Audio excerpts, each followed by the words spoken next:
Boa noite, minha gente! Boa noite para vocês. Eu espero que todos estejam bem.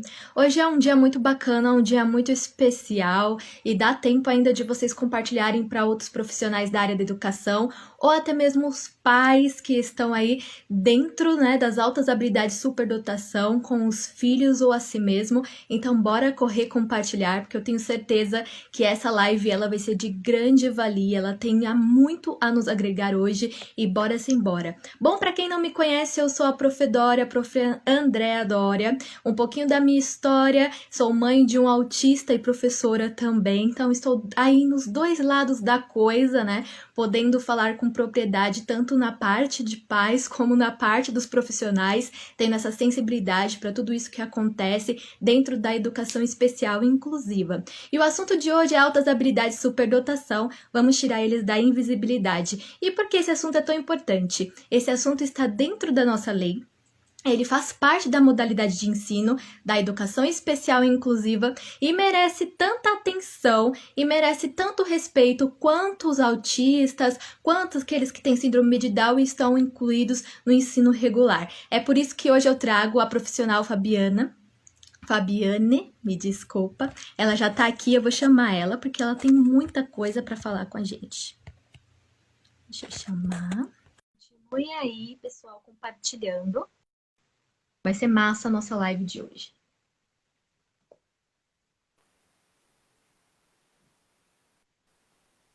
Olá, Olá, pessoal, estão me ouvindo? eu estou te ouvindo, mas não estou te vendo. Espera só um minutinho. Tudo bem? É assim mesmo, gente. O Instagram resolve fazer isso nas lives mais interessantes que tem, né? A gente sempre tem algum probleminha. Mas se não Nós tiver, o estamos que que a aqui gente na faz? nossa região com bastante chuva, então eu acredito que. Eu vou, Espera eu só um pouquinho. vou, eu vou tirar Me você. remove isso e me coloca de Isso, novo, que acho que é melhor. tudo bem. Vamos lá. Acontece nas melhores lives. Problema. Vou remover aqui. Boa noite para todos, Rosália, Adriana, Elisângela Leite, Leonardo Rufino. Boa noite, deixa eu acenar aqui para vocês. Continue com a gente. Vou chamar novamente a Fabiane.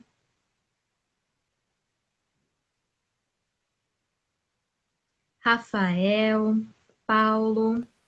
Boa noite para todo mundo.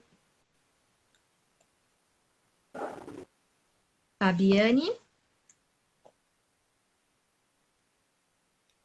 Oi, vocês estão me ouvindo? Ouvindo sim, mas vendo não. Não? Oh, vê se agora, peraí. Agora sim. Não, agora foi. Peraí, Mas a câmera tá peraí. invertida. Sim, sim, pronto. Olha, e ela, gente. Boa noite. Boa noite, Fabiane, tudo bem? Tudo bom e você, Andréa?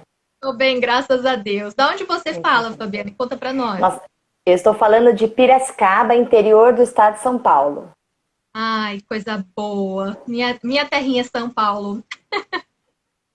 Nós estamos Eu, aqui com bom, dias muito chuvosos, então a conexão às vezes não está muito bacana. Mas agora vamos lá. ficou ótimo. Ficou perfeito. Manda um pouco de chuva pra nós aqui no Nordeste, que a gente tá precisando. Ah, então nós vamos mandar. Tá ótimo. Fabiana, eu tava dando uma pequena introdução, mas ninguém melhor do que você mesmo para falar da sua pessoa, então fique à vontade para se apresentar para todos nós e falar um pouquinho do seu trabalho.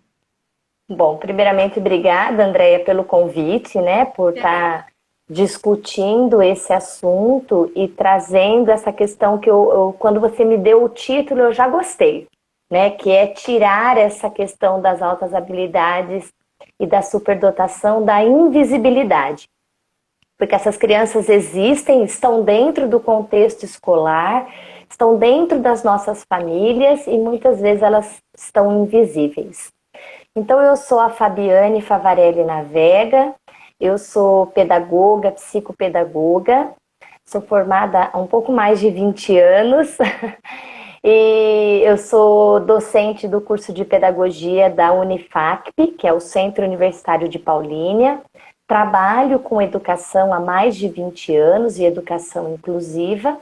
E há mais ou menos 9, 10 anos eu venho pesquisando e escrevendo sobre a questão das altas habilidades. Então eu fico muito feliz pelo espaço, pela oportunidade de nós conversarmos sobre esse assunto e saber quem são essas crianças e como atendê-las. Maravilhoso. A Fabiane também tem um projeto que depois eu quero que você fale um pouquinho mais adiante, que é super legal, que é o Pernas Caipira. Né? Eu acompanho as postagens e todo o movimento, acho muito legal, muito bacana. Depois eu quero que você fale um pouquinho sobre isso. Mas vamos lá, minha gente, para as altas habilidades, né? Uma boa noite para todo mundo, a galera tá aqui. Quem tiver alguma dúvida pode ir mandando, a gente vai fazendo os questionamentos depois para não atrapalhar a Fabiane, tá bom? Vamos lá, Fabi. Conta para nós o que são as altas habilidades de superdotação, porque tem muita dúvida, né, em questão à nomenclatura, porque existe dois nomes que formam uma só nomenclatura, quais são as diferenças, se é igual. Então, eu gostaria que você me contasse, assim, faz aí um resumão do que são as altas habilidades de superdotação. Bom, todo mundo tem uma grande dificuldade em saber qual é a terminologia correta, né? Na verdade, tanto altas habilidades como superdotação são sinônimos, são as mesmas coisas. Atualmente, a gente pode usar tanto altas habilidades como superdotação. Eu, particularmente, eu prefiro a altas habilidades. Porque durante muitos anos, né, em que nós usávamos o termo superdotação, ele veio carregado, né, de uma informação de que a pessoa seria excelente em tudo, seria superdotada em todas as áreas, seria aquele gênio que todo mundo esperava que ela fosse. Então, os estudos estão nos mostrando cada vez mais que altas habilidades é algo um pouco diferente disso que muitas pessoas imaginam. Então, algumas pessoas ainda usam superdotação, mas hoje uma grande maioria das pessoas que estudam, que escrevem e que pesquisam altas habilidades preferem usar o termo altas habilidades, mas é a mesma coisa. A gente usa essa terminologia para essa mesma característica de comportamento dessas crianças. Então, os dois estão corretos. Uma vez eu li que até uma pessoa que tinha altas habilidades falou que ele era muito cobrado quando dizia que ele era superdotado, porque tem coisas que ele dominava e tinha coisas que não. E nessa do que não, as pessoas, opa, mas você não é superdotado, né? Você não sabe de tudo. E aí a gente desmistifica uma coisa, né? Que altas habilidades de superdotação não é você ser bom em tudo, né? Isso. Poderia contar pra gente o que é essa questão de não ser bom em tudo? Quais são as áreas combinadas ou particulares que eles podem atender às altas habilidades? Sim, sim. Então, isso que você falou é verdade, né? Muitas pessoas não gostam do termo superdotado por conta dessa pressão que as pessoas colocam, né, em cima desses indivíduos de que ele tem que ser bom em tudo.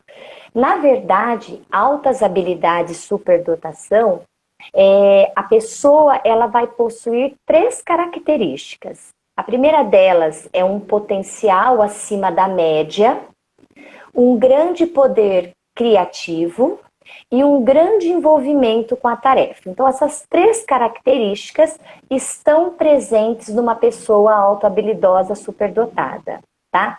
E muitas pessoas acham que a pessoa que tem altas habilidades ou superdotação, ela tem essa autohabilidade em todas as áreas do conhecimento ou de desenvolvimento, o que é um grande erro, um grande equívoco. Às vezes a pessoa ela pode ter a autohabilidade numa área, por exemplo, da matemática e não ter um bom desempenho em ciências, história, artes ou música. Então essa autohabilidade ela pode vir em uma área só ou até mesmo existem indivíduos que têm altas habilidades em outras áreas específicas. Então essa é a primeira questão que nós temos que deixar muito claro.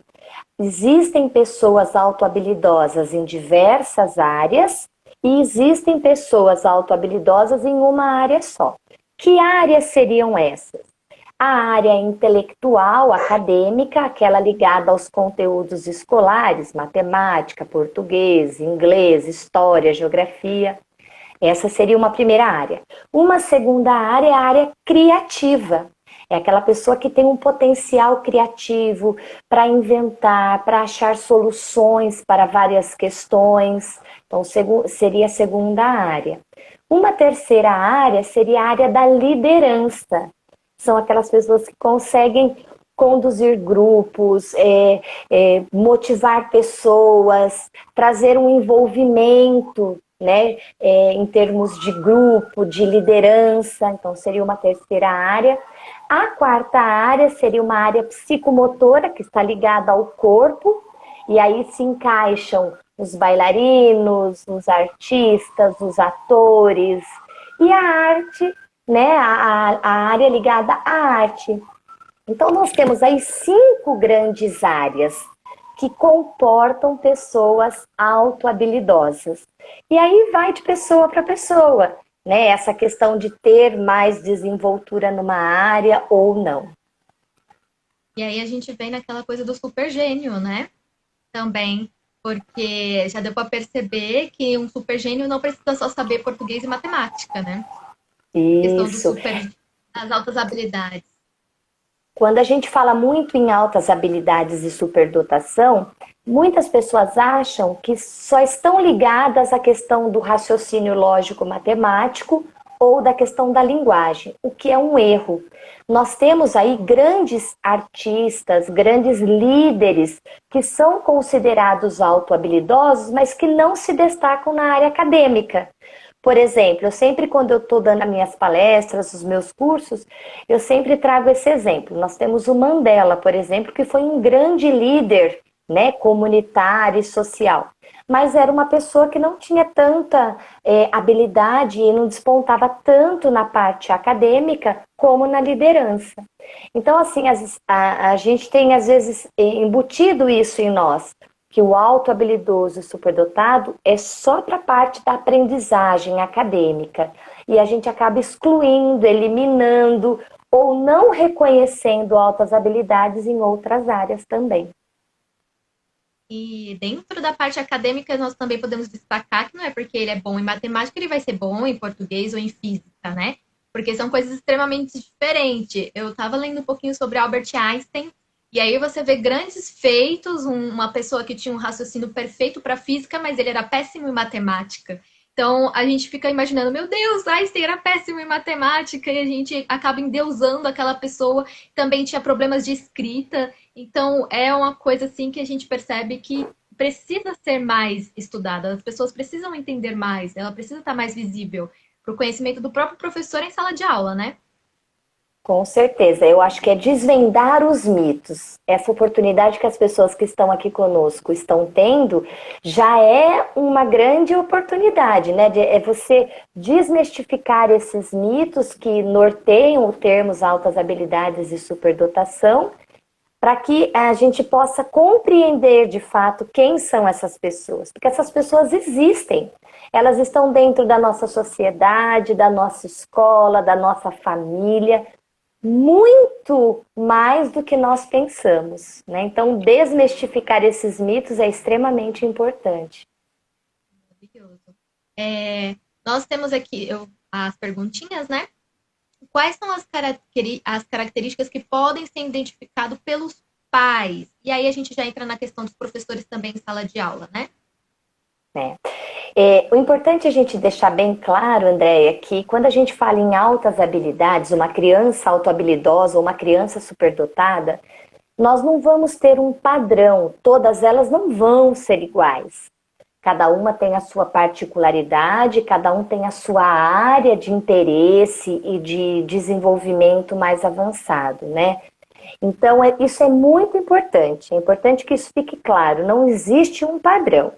O que nós temos são alguns comportamentos que podem aparecer em uma criança ou em outra criança e que acabam chamando mais a atenção. Acho que o primeiro comportamento que os pais observam em casa é a questão da precocidade em fazer algo que ainda não é compatível com a sua idade. Então, por exemplo, é aquela criança que fala muito antes da hora, é aquela criança que anda antes da hora. Isso comparada a crianças da sua mesma faixa etária, né? São aquelas crianças que aprendem a ler de forma independente ou de forma muito precoce. Então, essas crianças, os pais conseguem identificar dentro de casa, porque elas têm um desenvolvimento muito diferente de crianças da mesma idade. Por exemplo, às vezes é uma criança que aos 3 anos já faz leitura e aos 4 já está escrevendo. Então, no desenvolvimento neurobiológico de uma criança, aos 3, 4 anos, não se espera que uma criança venha a ler e escrever. Mas na criança autohabilidosa, principalmente acadêmica, ela vai desenvolver esses comportamentos precocemente. É uma criança que vai ter uma forma muito peculiar de pensar. Às vezes nós temos uma questão para resolver e nós vamos pensar de um jeito mais tradicional. Ela vai ter uma forma de pensar muito pessoal, muito independente, muito original. E é aí que às vezes começam a surgir os problemas na escola. Porque queira ou não queira, a escola ela tenta padronizar as respostas das crianças, né, o que as crianças nos trazem. E essas crianças autohabilidosas, superdotadas, elas não se encaixam nesse padrão.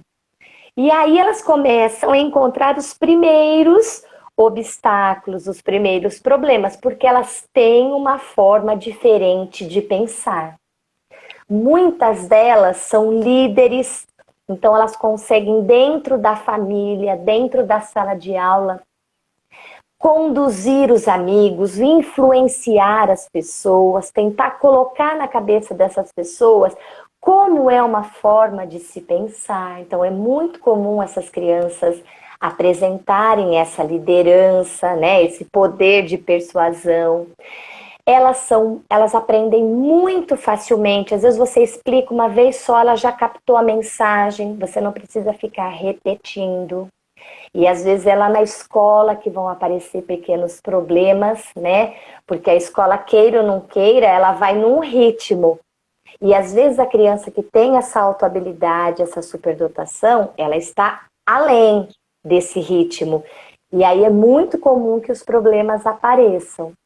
Então, assim, são crianças que têm um desenvolvimento muito diferente daquilo que a gente considera normal, né, padrão para uma criança na sua fase de desenvolvimento neuromotor, neurocognitivo e assim por diante. Aí eu falo muito, você percebeu já, né? Eu já estava aqui pensando e lembrando na época da escola, essa questão de alguns dos problemas que a gente até pode citar aqui, que é muito comum, é aquele aluno que sempre está com a resposta na ponta da língua e acaba que o professor se sente intimidado com ele, porque vai falar que ele, ai meu Deus, lá vem esse menino querer saber de tudo. Porque geralmente eu lembro de algumas pessoas assim em sala de aula e toda a turma achava ele um saco, né? Ai meu Deus, lá vem o sabe tudo. E as pessoas acabavam, nós mesmos, eu até falo por mim, meio que excluindo, porque achava que aquela pessoa estava querendo ser melhor do que a outra. O que acontece muito em sala de aula, essa realidade, né? E aí a gente entra na situação, no quadro da inclusão e exclusão por parte social dentro de sala de aula, né? E também a questão pedagógica dos materiais, do assunto, de como estimular essas crianças. Aí eu gostaria que você falasse um pouquinho, assim, para os professores, a maioria que está aqui é professor, não excluindo os pais, que também é muito importante aqui conosco, mas essa questão das adaptações, elas precisam ser realizadas? Como é que funciona com esses alunos? Bom, como você já disse no início da live, essas crianças com altas habilidades de superdotação, elas compõem o público-alvo da educação inclusiva, juntamente com as pessoas com deficiência e os transtornos globais de desenvolvimento. Então, essas crianças, dentro da escola, elas têm que ter um atendimento diferenciado e que atenda à sua necessidade. Nós temos aí inúmeras possibilidades. Uma delas é estar frequentando o atendimento educacional especializado, que é o AEE, né, garantido pela nossa legislação. Então, essas crianças têm direito a esse acesso para que possam suplementar, para que possam ser atendidas na sua necessidade. Dentro da sala de aula, essas crianças também têm direito ao enriquecimento curricular. O que é isso? É o professor olhar para essa criança juntamente com a equipe pedagógica e ver quais são as habilidades que essa criança tem e o que eu posso proporcionar para ela, porque essas habilidades vai ser diferente dos demais alunos. Então, eu tenho que olhar para o meu aluno de forma individualizada. Então, eu vou propor um currículo adaptado, um currículo mais enriquecido naquela área em que ela tenha alta habilidade. Se é em português, se é na leitura, se é numa escrita, é aí que vai se encaixar o meu foco. Então, provavelmente, ela tem um enriquecimento nessa área. E nas demais áreas, português, história, ciências, ela vai acompanhar o conteúdo da sala como um todo. E uma terceira possibilidade, que aí cabe à equipe e à família fazer a investigação, é a aceleração de série. A aceleração de série é algo muito discutido, mas é algo que tem que ser muito bem pensado. Porque a aceleração não é para todos os alunos. O que a gente observa é que para a criança ser acelerada, quer dizer, se ela está matriculada regularmente num terceiro ano, ela tem capacidade de frequentar um quarto ano, isso é a aceleração. Mas existem indícios emocionais, sociais e afetivos que contam nessa aceleração. Então é importante que se leve isso em consideração. Será que essa minha criança, esse meu aluno, ele tem condições de ser acelerado emocionalmente? Será que vai ser bem bom para ele? Então essas três possibilidades estão dentro da escola. Só que a escola tem que estar preparada para identificar esses alunos, saber qual a melhor estratégia para atender esse aluno, porque ele necessita desse atendimento e dessa particularidade, que seja reconhecida essa particularidade. Fabi, eu fiquei com uma dúvida, eu acredito que algumas pessoas também possam ter a mesma, essa questão do aluno estar dentro do, lá especificado na nossa LTB, existe um laudo para esses alunos, um diagnóstico acompanhado de laudo, para que os pais possam recorrer ao atendimento da AEE e outras questões que eles precisam, atendimentos multidisciplinar, que é o que eu gostaria de saber se eles necessitam também. Sim. Na verdade, é assim, para a criança ser considerada um aluno da educação inclusiva, ele precisa, sim, ter toda a avaliação, né, que compõe, né, a vida curricular dessa criança. Então, ele tem que ser avaliado por uma equipe, ele tem, sim, que ser reconhecido como um aluno autohabilidoso, para poder ter a garantia desses atendimentos. Isso tudo é garantido por lei. A Secretaria da Educação do município faz todo o controle, né, desse trabalho, mas é necessário sim que essa criança seja identificada, que essa criança tenha sim os laudos emitidos por profissionais e que ela seja sim reconhecida como uma criança da educação inclusiva como altas habilidades. É muito importante, Andréia, nós deixarmos muito claro uma coisa. Muitas pessoas falam dos testes de QI, que são os testes psicométricos, aqueles que medem a inteligência da criança. Durante muito tempo houve um grande questionamento com relação a esses testes. Hoje, atualmente, no Brasil, nós utilizamos os testes psicométricos, mas eles não são os únicos instrumentos que nós temos para identificar essas crianças. Hoje, nós também fazemos uso de avaliações pedagógicas, né, para que seja identificada uma gama muito maior de altos habilidosos. Por quê? Porque às vezes a criança ela não pontuava tão alto nos testes de QI, mas ela tinha um envolvimento com a tarefa, um poder criativo e uma habilidade acima da média que não era padrão, que não era o esperado. Mas ela não tinha uma pontuação tão alta no QI. E aí você exclui ela das altas habilidades? Não, você não pode excluir. Então hoje, para que essa criança tenha esse laudo, essa identificação, eu não gosto muito da palavra diagnóstico, né? Então eu prefiro mais a identificação.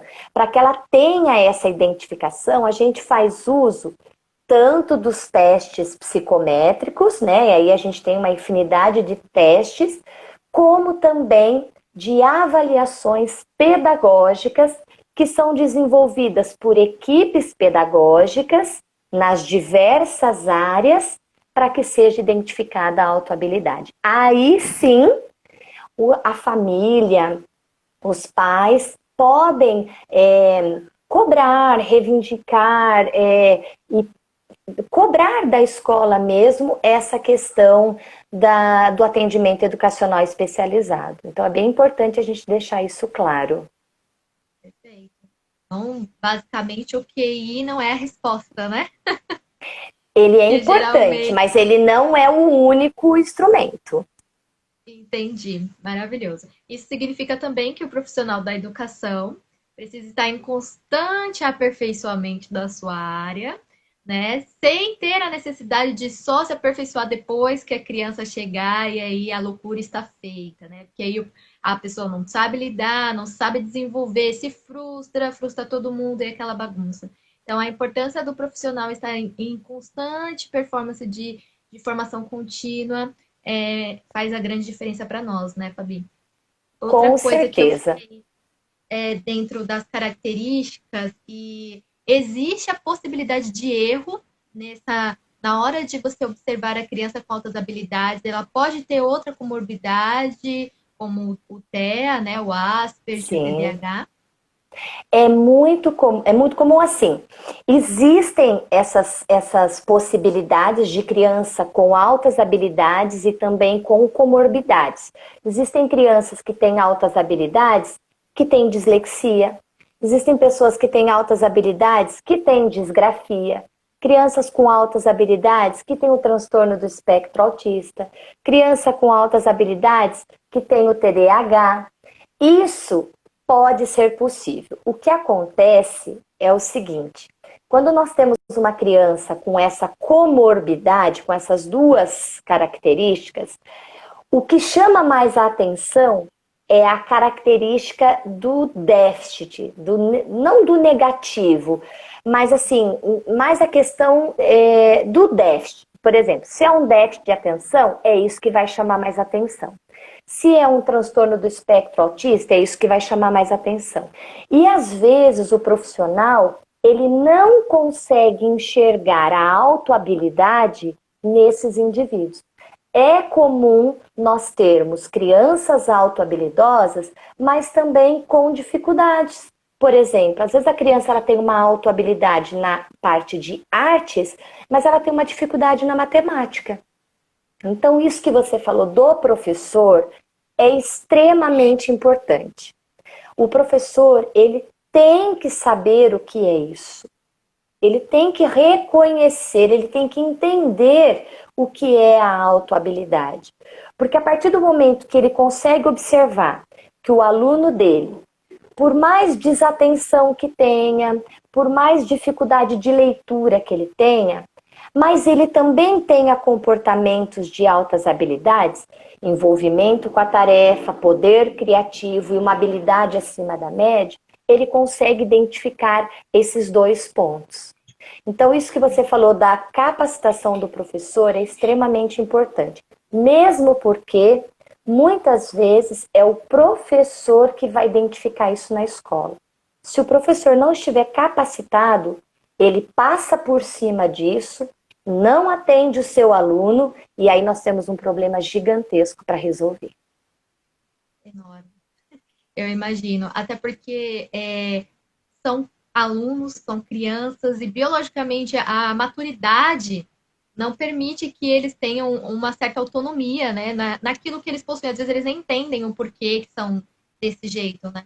Eu já vi casos de pessoas e alunos entrarem em depressão porque não entendiam, porque eram excluídos sem orientação adequada acaba se perdendo, né? Essa alta habilidade porque não está sendo trabalhada adequadamente na sala de aula. Então é muito importante essa identificação precoce e os atendimentos. Eu falo também dos erros de diagnósticos de outras comorbidades, porque falando do meu filho, ele que foi diagnosticado com 3 anos, né, com o autismo, e com 3 anos, um pouquinho antes, ele já sabia ler. Ele soube ler assim de um dia para o outro, praticamente. E eu estimulava a leitura com ele porque eu contava história, mas eu não cheguei, esse é A, esse é B, esse é C. Nunca fiz isso. E ele começou a ler palavras complexas, tirando o som do H, que é uma coisa que eu não tinha falado para ele, que H não tinha som. E aí entrou essa questão das altas habilidades e superdotação. Só que aí tem uma diferença muito importante, né? Ele lia, mas ele não compreendia o que estava lendo. Ele lia, mas ele não sabia o que estava acontecendo quando ele via a história. Então ele não tinha interpretação nem compreensão do texto. E aí é que vem a diferença entre o Asperger e as altas habilidades, né? Quando ele fez mais ou menos 2 anos e pouco, ele já tocava For Elise de Beethoven. E a gente viu esse hiperfoco que é característica do autismo nele. Mas aí a gente entra, a psicopedagoga que acompanha ele falou, a gente precisa estar mais atento, porque a gente não pode falar que é altas habilidades, porque ele já tem o autismo, então a gente precisa fazer tudo com muito cuidado. Essa questão de dizer para ele que ele tem altas habilidades ou não. Uma coisa importante da gente falar também, Andréia, é que não é só porque tem a precocidade que vai ser uma criança autohabilidosa. Às vezes a criança ela é precoce, ela já entra na escola lendo, mas essa precocidade ela vai se perdendo conforme a criança vai crescendo e ela fica naquele padrão esperado para a idade. O que difere a precocidade da autohabilidade é esse hiperfoco que não se cessa. É essa motivação, é esse interesse por algo que não se esgota. É isso que difere. Porque nós temos sim crianças precoces, mas que não são autohabilidosas. E temos as crianças autohabilidosas que são precoces. Tem diferença, né? Tem diferença. Aqui a gente tem uma pergunta, um questionamento do PV Berno, não sei se pronuncia assim. É a Paula Berno. Paula, obrigada. Paula perguntou, na rede estadual e municipal tem profissionais para acompanhar e diagnosticar essas crianças? Extremamente importante essa pergunta. Na rede municipal e na rede privada, seja qual for a modalidade da educação, nós vemos que muitas pessoas, muitos profissionais não conseguem reconhecer esses alunos. Não conseguem, porque falta informação. Por isso que eu falo que essa oportunidade que você está aqui oferecendo às pessoas que te seguem, às que me seguem, é extremamente importante. Porque essas pessoas, elas estão dentro da sala de aula. 5% da nossa população é considerada autohabilidosa. Isso significa que numa sala de 30 alunos, pelo menos 2 alunos seus têm altas habilidades. Essas crianças estão dentro da classe, elas não são um acontecimento raro de se encontrar. Então, é imprescindível que seja qual for a escola pública, privada, os professores saibam, busquem informações para identificar essas crianças e atender essas crianças. Eu tenho um material aqui que acho que eu vou poder mostrar depois para vocês, que é um material extremamente rico para quem quiser aplicar na sua sala de aula para fazer um levantamento se tem ou não tem criança autohabilidosa.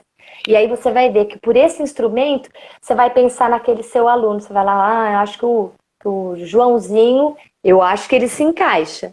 Então, somos nós, professores, que vamos tentar sapecar na nossa sala de aula e tentar descobrir, porque com certeza ali tem ou um ou dois aluninhos com altas habilidades. Com certeza. Eu lembro, para você ver que eu lembro de questões quando eu estava no ensino médio de alunos assim. Então, com certeza tem, com certeza. A Raquel, ela fez um questionamento e aí abaixo a Denise, ela já respondeu, muito obrigada, que é onde faz os testes psicométricos. E aí a Denise respondeu que é no neuropsicólogo. Tem algum outro profissional que faz ou somente neles? Os testes psicométricos, eles são aplicados por neuropsicólogos. Então, não é qualquer profissional da psicologia que aplica esses testes. Quando eu fui aplicar no meu filho, eu tive bastante dificuldade de encontrar um profissional que aplicasse os testes. Então, tem que ser uma pessoa habilitada para isso, com todo o material próprio para fazer essas avaliações. Então, é uma pessoa, assim, realmente especialista nisso. A Denise eu conheço e ela explicou muito bem essa questão mesmo da neuropsicologia. Muito bem, Denise. Bom, gente, se vocês tiverem algum questionamento a mais, pode ir colocando aqui para a gente falar. Nós tínhamos conversado, né, Fabi, que a gente ia falar dos professores, já falamos dos pais também identificando, então é importante os pais estar atentos também. Quanto mais precoce a criança ser identificada, melhor para ela na sala de aula, né? E aí o pai já tem uma questão. Falando um pouquinho do seu filho, se você se sentir à vontade, Fabi, qual foi a idade que você conseguiu identificar? Eu identifiquei logo quando ele era pequeno, né? Ele tinha por volta de uns 3 anos e aconteceu mais ou menos o que aconteceu com o seu filho. Eu lia muito para ele, o momento de leitura era no banho, era na hora de deitar, era no brincar, mas não com a intenção de embutir na cabeça dele a leitura, não. Mas era uma coisa lúdica, uma coisa gostosa. E aí algumas coisas foram chamando a atenção. Então eu percebi que precocemente ele começou com a leitura. Um pouco depois já veio a escrita. Inicialmente a escrita ele não tinha coordenação motora para escrever com o lápis, com o papel, então tudo era digitado. Ele pedia para eu ligar o computador que ele queria escrever palavrinhas. Então a gente ia atendendo, né? Eu ouvi inúmeras coisas de diversas pessoas que falavam, nossa, mas você não acha que você estimula demais? Você não acha que isso é cansar demais a criança? E eu sempre dizia, eu não estou fazendo nada além do que ele me pede. Não está sendo a minha vontade, pelo contrário, é a vontade dele e eu estou simplesmente atendendo o que ele quer. Ele quer escrever palavrinha digitando no computador? Então vamos lá, eu vou ligar o computador, eu sento ao lado dele. E ele falava, eu quero escrever uma palavra tal. Então vamos lá, vamos escrever. E às vezes eu falava uma palavra pequena e ele falava, não mãe, é muito fácil essa, eu quero uma comprida. Então eu tinha que falar a palavra comprida. E aí as coisas foram, né? E caí por volta dos seus 8 anos, nós terminamos a questão da avaliação, fizemos todas as avaliações e realmente foi identificada a questão das altas habilidades. Hoje ele tem 9 anos. É um rapaz, né? Tá quase chegando. O meu tem 8. Essas criaturinhas deixam a gente de boca aberta. Deixa. Na questão na escola, Fabi, os professores, eles conseguem acompanhar? Eu digo assim, não que o professor seja, meu Deus, um atrasado na coisa, né? Mas ele consegue estimular adequadamente, ele consegue acompanhar o seu filho ou eles estão precisando um pouco mais de olhos abertos, assim. Não só na escola que ele tá, se ele já passou por alguma escola para não ser tão antiético assim. Eu acho assim, total, né? Eu acho que todo profissional da educação, e eu me incluo nisso, porque eu também sou educadora, nós temos que viver uma constância reciclagem, né? Então nós temos que sempre estar em busca de saber, de conhecer, de investigar, de ir atrás. Eu acho que o mais importante é o interesse e a motivação por conhecer os assuntos. E os mais diversos assuntos, porque na nossa sala de aula as crianças são muito diversas. Tenham elas dificuldades, habilidades, deficiências, nós temos que tentar entender que as pessoas são individualistas, né? As pessoas são individuais. Então, eu acho assim, eu não vou falar especificamente da minha escola, ou da escola que meu filho tá, ou da escola da professora Maria. Eu acho que o ensino hoje em si, ele precisa de muita reflexão e muita capacitação. O professor, eu trabalho com formação de professor. Eu sou professora do curso de pedagogia. E eu sempre falo para as minhas alunas, não é porque você se formou, você pegou o seu diploma, que acabou. Não acabou, aí é só um processo. Isso tem que continuar. Essa reciclagem, essa formação, a especialização, a pós-graduação, o mestrado, o doutorado, eles vão vir, né? Então eu acho que nós temos que estar abertos, nós temos que ter essa boa vontade para buscar o conhecimento, porque só assim nós vamos atender os nossos alunos. O que eu vejo hoje é que uma grande parcela dos professores estacionam, né, estabilizam nessa profissão. E isso é um grande equívoco, porque aí a gente não vai conseguir atender o nosso aluno de fato. Mas eu também vejo algumas pessoas que se mobilizam, que falam, poxa, nossa, vamos receber uma criança assim, então vamos em busca de aprender sobre ela. Então eu também vejo essa questão. Até porque ninguém nasceu pronto, né? Eu vejo algumas escolas dizendo que não conseguem atender a criança que está aí dentro da educação especial, inclusive. Nós não temos, eu já ouvi isso, nós não temos como atender essa criança. E aí eu fico me perguntando, tudo bem, você dizer isso para mim é normal, porque ninguém nasce sabendo, mas é claro que quando a criança está ali, que você por lei, atende a matrícula, você pode ter, sim, recursos para atender, porque aí você vai observando que a criança tem de real necessidade. Então, até um certo ponto, está certo essa parte de nós não temos como atender, porque a pessoa não sabe o que ela precisa. Mas depois dos nós não temos como atender, precisa dar uma continuidade nessa fala, né? Nós não temos como atender, porém, assim que ela estiver aqui, for avaliada pelos nossos especialistas, nós vamos encontrar aí os estímulos e os materiais corretos para ela, né? É Então, isso mesmo. tem muita escola que está me deixando muito triste, porque eu já passei por várias, meu filho já passou por N, e escolas particulares, municipais, enfim, e aí a gente encontra essa dificuldade do profissional estar aberto para ter aquela criança e desenvolvê-la, não só colocá-la para a inclusão social, que às vezes também isso nem acontece, né? A gente tem que ser realista. E é essa dificuldade, essa vontade de querer é que está faltando em muitos Eu profissionais. vejo também, Andréia, uma questão assim. Eu vejo que, comparando o ensino público com o ensino privado, tem uma diferença. Porque no ensino Sim. público, a fiscalização, a cobrança é muito maior.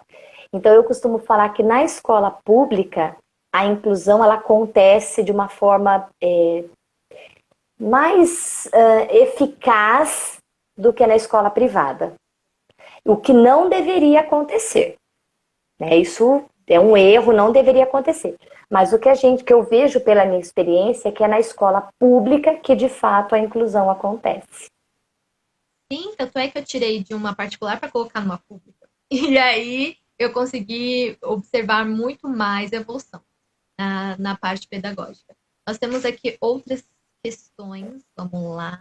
Eu sou muito lerda com esse negócio. Aqui.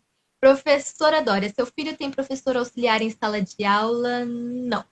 Infelizmente, existe ainda uma parte muito burocrática nessa questão de professores auxiliares. E quando nós falamos em autismo leve, que não é tão leve assim, eles acabam que negligenciando essa parte para colocar os auxiliares com autistas severos, mesmo que seja por lei e direito dele, a gente acaba ainda lutando para ter essa igualdade em questão do leve, do severo, do moderado. Então, ele não tem auxiliar ainda em sala de aula. Precisa, mas não tem. Pergunta da Raquel. Essas altas habilidades podem se perder por falta de estímulo ou desconhecimento dos pais? Eu acho que se perder, não. Né? Porque a autohabilidade, ela tá muito ligada à genética, a criança nasce com com essa habilidade. Mas o que a gente vê é que quando essa criança não é atendida, quando essa habilidade não é desenvolvida, ela começa a apresentar, tanto na família quanto na escola, comportamentos que podem muitas vezes ser confundidos com outros transtornos, o que vai fazer, às vezes, que ela tome um remédio ou que ela tenha uma conduta inadequada e que não vai deixar com que ela desenvolva. Vou dar um exemplo. Há um tempo atrás, eu fiquei sabendo de uma história, o menino se chamava Felipe. E ele tinha altas habilidades. Só que dentro da escola, ele não era reconhecido. Por quê? Porque o desinteresse e a desmotivação pelo conteúdo da sala de aula era tão grande que o comportamento dele, qual era? Era um comportamento de agitação, ele não parava quieto, ele ficava atrapalhando o colega, ele não deixava a professora falar. A professora disse assim, esse menino é hiperativo. Encaminhou esse menino, a família não sabia que ele tinha altas habilidades. Encaminhou esse menino para um neurologista, neuropediatra, a mãe saiu de lá com uma receita. Resumo, o menino começou a tomar esse remédio. E o remédio, o que que fez? Deixou o menino mais apático, apagou toda aquela agitação que o menino tinha. Só que ao mesmo tempo que apagou a agitação, acalmou a curiosidade e o envolvimento que ele tinha por querer estudar aquele assunto que era o hiperfoco dele. Então não é que ele perdeu aquela habilidade, não perde, mas aquela habilidade ela fica tão estagnada, ela fica tão paralisada que a criança praticamente joga o dom dela, a habilidade que ela tem no lixo. Então, por isso que eu falo, nós não podemos não mais saber desse assunto. E é o professor que tem essa responsabilidade.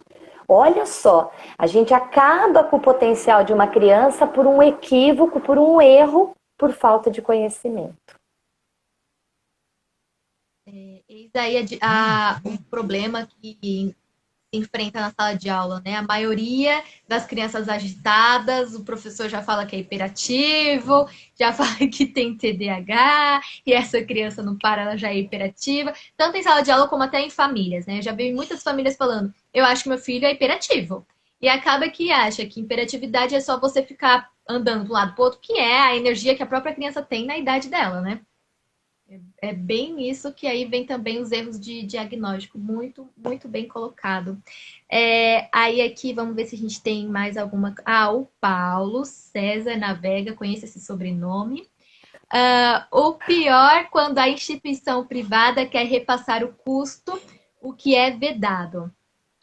Triste realidade. Isso não é possível, né? Hoje a gente tem a educação inclusiva, né, que é uma oferta de educação para todos, e todo o custo, todos os instrumentos que vão ser utilizados, a sala do atendimento educacional especializado tem que ser custeado pela escola. Isso não pode ser repassado para a família. Pode ser, e eu espero que não esteja sendo, mas a gente nunca sabe, as coisas acontecem e a gente fica assim meio que sem saber o que fazer, né? Bom, se alguém tiver mais alguma questão sobre altas habilidades, fale agora ou se cale para sempre, brincadeira, a Fabi tá aí, eu vou deixar depois o Instagram dela, vocês podem, né, falar com vocês se tiver mais alguma dúvida sobre isso. Podem continuar mandando aqui, mas Fabi, agora mudando um pouquinho de assunto, não que não seja menos importante, mas eu queria falar com você e gostaria que você falasse para o pessoal, deixa eu ver quanto tempo a gente tem. Para o pessoal, um pouquinho do projeto que você faz parte de voluntariado, que é o Pernas Caipiras. Minha gente, atenção agora, a gente vai passar um pouquinho do assunto, mas se tiver alguma questão a gente retoma. Mas eu quero muito que você fale, porque eu acompanho e eu acredito que seja importante para todo mundo conhecer também, que é esse projeto. Conta um pouquinho para nós o que é o Pernas Caipiras. O projeto Pernas Caipiras é um projeto que surgiu aqui na nossa cidade, na cidade de Piracicaba, interior de São Paulo. Eu sou voluntária do projeto, né? O projeto foi idealizado pelo Edmilson Reame e o Vitor Montebello. Ele é um projeto de inclusão social através do esporte. Então, o que que nós fazemos? Nós conduzimos triciclos e incluímos as crianças e as pessoas com alguma mobilidade reduzida, com alguma deficiência na sociedade. Só que o projeto, ele não visa só a inclusão no esporte. Ele está, assim, ganhando um campo muito grande. Nós estamos levando essa discussão da inclusão em todas as áreas, na sociedade, no trabalho, na moda, na escola, para as pessoas que antes não sabiam o que era a inclusão. Então, ele é um projeto aqui da nossa cidade, é um projeto riquíssimo, é um projeto muito bacana e que nós proporcionamos tanto para as pessoas com deficiência a oportunidade de serem incluídas, como a oportunidade para toda a sociedade de saber o que é a inclusão e o que essas pessoas podem fazer para contribuir com a inclusão. Então, esse é o projeto Pernas Caipiras, tem esse nome, né? Porque aqui na nossa região, na região de Piracicaba, nós temos essa questão do caipira, né? De falar mais o R puxado, aquela coisa toda. Interior, isso. Então vem aí o nome Pernas, de corredores, e Caipira, característico aqui da nossa região. E nós convidamos a todos a nos seguir nas redes sociais. Nós temos Instagram, Facebook, o blog do Pernas Caipiras. Tenho certeza que vai ser muito bacana para todos. Eu acompanhei uma live também que teve e vi que hoje, né, com toda essa questão da pandemia, mesmo assim continuaram um projeto com as fotos nos ciclos e foi muito fantástico, achei o máximo. Vamos lá, temos uma... Gente, segue os Pernas Caipiras, viu? É muito bom. A Inclusão na Prática colocou live esclarecedora. Inclusão na Prática é uma queridíssima nossa já, né? Um beijo. E a Raquel colocou um questionamento, ou uma pergunta, deixa eu ver aqui. Meu Deus, meu filho se encaixa em tudo que você está dizendo. Levei ele ao médico e eles passaram antidepressivos por falta de informação minha e por não concordar com o diagnóstico. Estou aqui hoje assistindo a live. Olha só, coisa boa, a gente esclarecendo, abrindo os olhos. Raquel, uma atenção maior, né, que ela precisa ter, né, Fabi? É super importante a gente ouvir isso, porque a gente confirma aquilo que nós falamos, né? As crianças autohabilidosas não são crianças raras, né? Ai, nossa, é um ser raro que nasceu. Não, pelo contrário. As pessoas são pessoas que estão aí no meio da gente e a gente muitas vezes não sabe nem que elas possuem essa capacidade. E aí mostra, né, a questão de, às vezes, ser caracterizado com algum transtorno, alguma comorbidade, alguma coisa, e que camufla a autohabilidade. Então, é muito importante a gente prestar atenção nesses comportamentos, nessas questões, para a gente identificar o quanto antes. Se Deus quiser, vai dar tudo certo para a Raquel e para o filho dela também, né? Essa questão de também falar que é uma raridade, acontece muito com as pessoas que têm deficiência, que têm outros transtornos globais, enfim, que falam, meu Deus, é especial, nossa, aquela coisa toda, que também a gente já entra na parte do capacitismo. Então, a gente precisa parar com isso, né? Porque eu fico observando, ai, tadinho, ai, meu Deus. Ou então, quando eles fazem alguma coisa, nossa, superaram, meu Deus, aconteceu isso. E colocam. E não é isso que essas pessoas querem, né? Elas querem ser vistas como pessoas iguais a todas elas, que cada um com as suas características particulares específicas, mas são pessoas, precisam estar incluídas, o que não era nem para existir essa lei da inclusão, porque são pessoas. Então, essa questão ainda precisa ser trabalhada na cabeça de muitas gente, né? Muitas pessoas, já que a gente está falando de pessoas aqui. Eu fico muito frustrada com isso, mas tudo bem. Já entrei uma vez, a gente foi em uma determinada festa e tinha uma criança com paralisia cerebral e aí todas as pessoas passavam por ela e ninguém falava, sabe? Era invisível ali.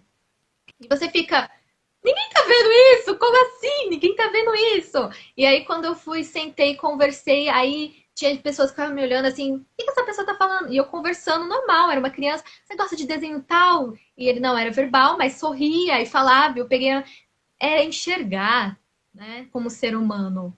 Não As pessoas têm medo, né? O capacitismo é isso, é o medo, o preconceito, o estigma. E esse capacitismo a gente encontra em todas as áreas, na deficiência, nas altas habilidades.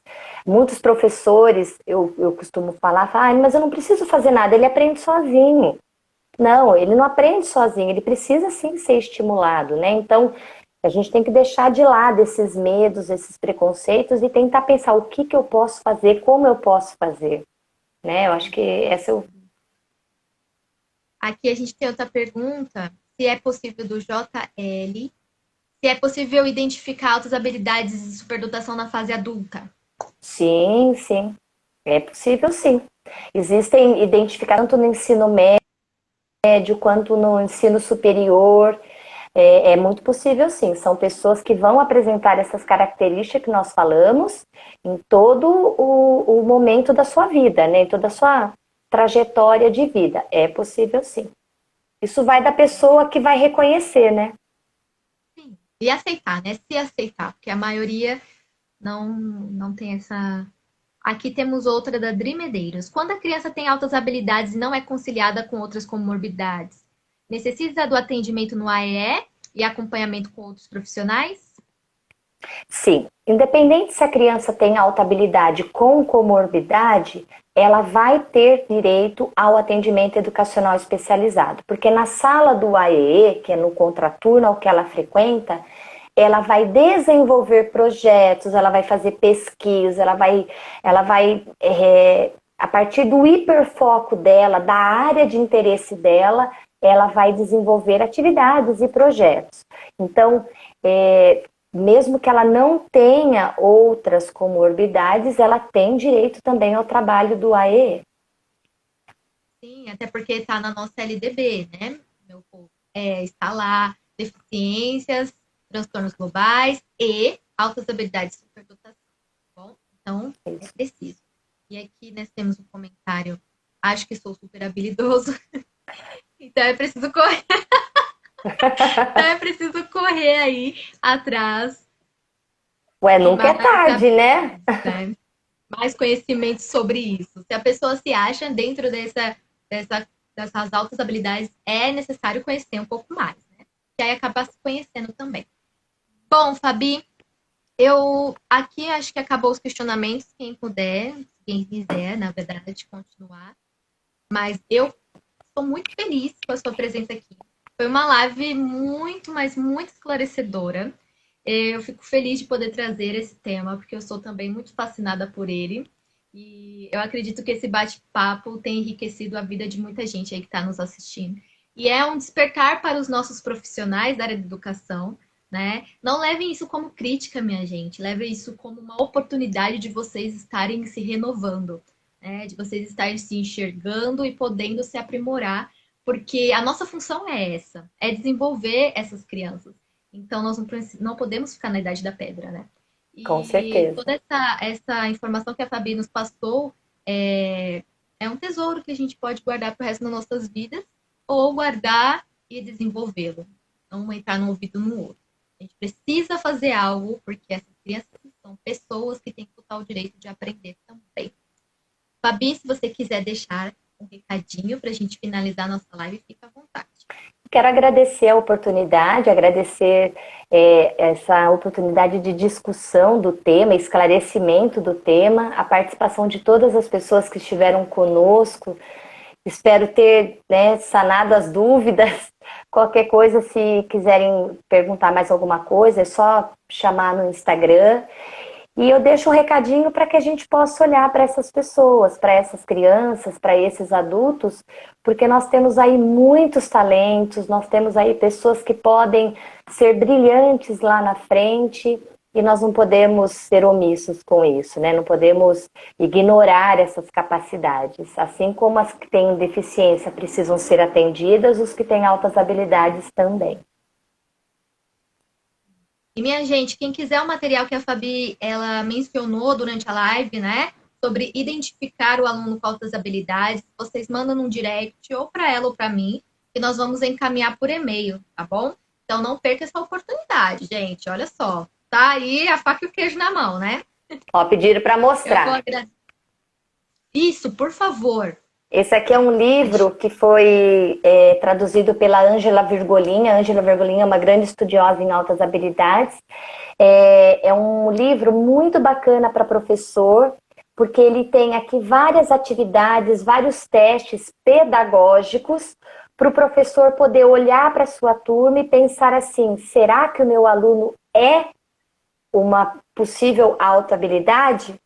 E tem também, depois se você quiser eu posso te mandar por e-mail, são 2 fichas, tá, elaboradas pela doutora Karina Paludo, que tem aqui várias informações que você vai ticando, pensando nos seus alunos e que podem ser indicadores de pessoas com altas habilidades na sala de aula. Eu posso encaminhar depois por e-mail para você e aí a gente compartilha.